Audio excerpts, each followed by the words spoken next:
गोविंद बनाम मध्य प्रदेश राज्य ये सिर्फ एक केस का नाम नहीं है। ये असल में उस बहुत बड़ी बहस की शुरुआत थी जो आज भी चल रही है कि सरकार हम पर यानी अपने ही नागरिकों पर आखिर कितनी नज़र रख सकती है। ये पूरी कहानी एक बहुत ही बुनियादी सवाल से शुरू होती है। क्या हमारी प्राइवेसी, हमारी निजता, हमारा एक मौलिक अधिकार है? तो चलिए आज इस ऐतिहासिक मामले की तह तक चलते हैं और इसे समझते हैं। जरा एक पल के लिए सोचिए, कोई है जो आपके हर कदम पर नजर रख रहा है। आप कहाँ जा रहे हैं, किससे मिल रहे हैं, आपकी जिंदगी की हर छोटी बड़ी बात कहीं ना कहीं दर्ज हो रही है। कैसा महसूस होगा? यकीनन ये ख्याल ही काफी असहज करने वाला है। तो सवाल ये है कि क्या इसे रोकने का कोई अधिकार है हमारे पास?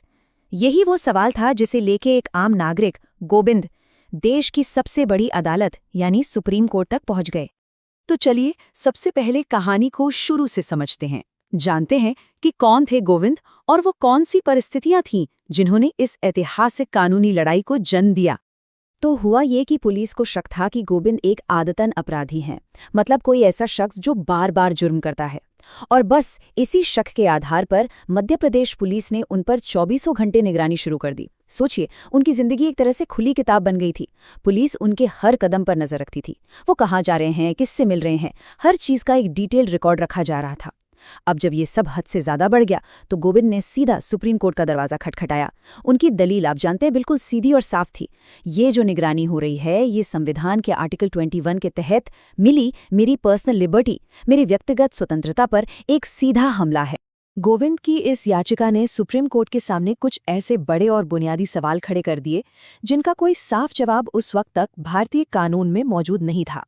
पहला और सबसे बड़ा सवाल था, क्या निजता का अधिकार यानी राइट टू प्राइवेसी हमारे भारतीय संविधान का हिस्सा है भी या नहीं? दूसरा अहम सवाल ये था कि क्या पुलिस का इस तरह किसी पर नजर रखना उसकी व्यक्तिगत स्वतंत्रता के अधिकार को छीनता है, उसका उल्लंघन करता है? और फिर आया तीसरा और शायद सबसे पेचीदा सवाल, क्या पब्लिक ऑर्डर यानी समाज की सुरक्षा और व्यवस्था के नाम पर राज्य किसी व्यक्ति की निजता में दखल दे सकता है? मतलब ये एक नागरिक के अधिकार और राज्य की ताकत के बीच की सीधी टक्कर थी। तो इस पर 3 जजों की बेंच ने आखिर फैसला क्या सुनाया? देखिए, कोर्ट ने कोई सीधा हाँ या ना में जवाब नहीं दिया, बल्कि एक बहुत ही संतुलित, एक बैलेंस्ड नजरिया अपनाया, जिसे हम एक तरह की सतर्क हरी झंडी भी कह सकते हैं। कोर्ट ने इसे एक तराजू की तरह देखा, एक पलड़े पर रखा एक व्यक्ति की निजता को, उसकी पर्सनल लिबर्टी को, और दूसरे पलड़े पर रखा राज्य के हित को, यानी पब्लिक ऑर्डर, अपराध की रोकथाम और देश की सुरक्षा। अब सवाल ये था कि कौन सा पलड़ा ज्यादा भारी है? और इसी संतुलन को साधते हुए कोर्ट ने एक लैंडमार्क फैसला सुनाया। कोर्ट ने कहा कि देखिए, राइट टू प्राइवेसी या निजता का अधिकार शब्द संविधान में कहीं लिखा तो नहीं है, लेकिन ये आर्टिकल 21 में दी गई पर्सनल लिबर्टी का ही एक छिपा हुआ, एक इम्प्लाइड हिस्सा है। लेकिन, और ये लेकिन यहाँ बहुत बहुत जरूरी है, कोर्ट ने ये भी साफ कर दिया कि ये अधिकार असीमित नहीं है, ये कोई एब्सोल्यूट राइट नहीं है। तो फिर सवाल उठता है कि राज्य कब किसी की प्राइवेसी में दखल दे सकता है? इसके लिए कोर्ट ने 4 शर्तें रखीं। पहली, ऐसी कोई भी निगरानी एक कानून के तहत ही हो सकती है। दूसरी, उस कानून में एक तय प्रक्रिया, एक प्रोसीजर होना चाहिए। तीसरी, ये जो पाबंदी है ये उचित यानी रीजनेबल होनी चाहिए। और चौथी और सबसे जरूरी बात, ये मनमानी या जरूरत से ज्यादा मतलब एक्सेसिव नहीं होनी चाहिए।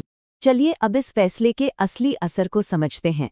आखिर वो क्या वजह है कि गोविंद केस को आज भी भारतीय कानूनी इतिहास में एक मील का पत्थर माना जाता है? इसका सबसे बड़ा इम्पैक्ट जानते हैं क्या था? ये भारतीय इतिहास में पहला ऐसा मामला था जहां सुप्रीम कोर्ट ने ये माना कि हाँ, राइट टू प्राइवेसी जैसा कोई अधिकार मौजूद है। भले ही ये एक सधी हुई, एक कॉशियस शुरुआत थी, पर यह एक बहुत बड़ी शुरुआत थी।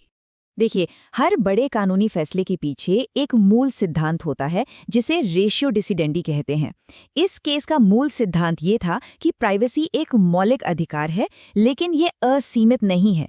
राज्य इस पर उचित प्रतिबंध लगा सकता है, और इसी एक विचार ने आने वाले कई सालों के लिए कानून की दिशा तय कर दी। हमें गोविंद केस को एक पुल की तरह देखना चाहिए। ये उस लंबी यात्रा का एक बहुत जरूरी पड़ाव था।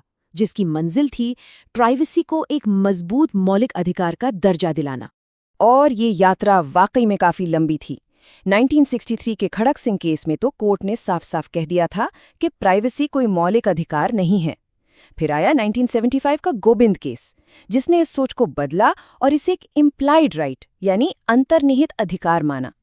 इसके बाद 1978 के मेनका गांधी केस ने पर्सनल लिबर्टी के दायरे को और फैलाया, और आखिर में 2017 में पुट्टास्वामी केस ने इस पर आखिरी मोहर लगा दी और प्राइवेसी को एक स्पष्ट और मजबूत मौलिक अधिकार घोषित कर दिया।